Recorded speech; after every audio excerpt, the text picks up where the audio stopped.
So now we look at John, the last account. I've got a couple of things here to mention, so it may go into two. I do apologize, but I do want to cover this so you have the whole meat, you have all of it.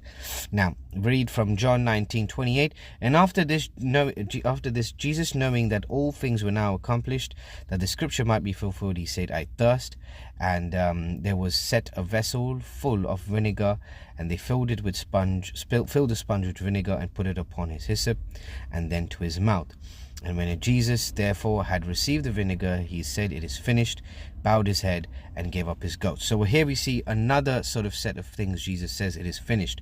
So again, speculation, and maybe we could put it into context. So Matthew and Mark says he cried out loud. Luke said, Father, into thy hands I commend my spirit. And then John says it is finished. So maybe he said it is finished first, and then he said, into thy hands I commend my spirit. Not too sure of the exact sort of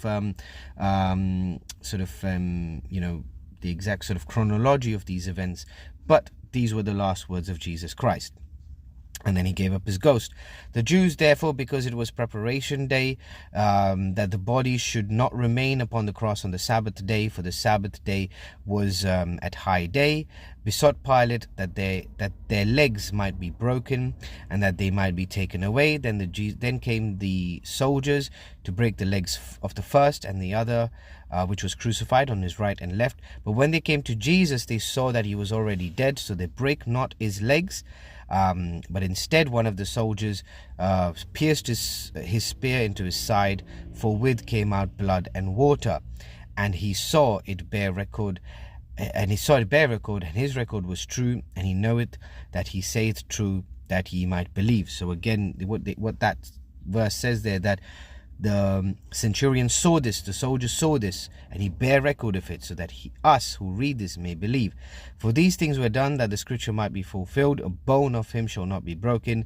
And again the scripture which saith, they shall look upon him whom they have pierced. So one of the fulfillments there we see in Exodus and in Numbers. So Exodus 12:46.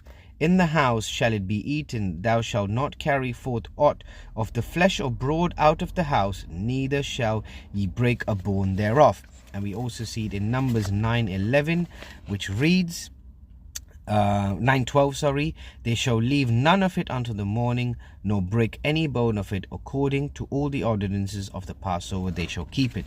So this was the Passover lamb. This was the lamb of Passover during their time in Egypt. Going to explain on this in a second.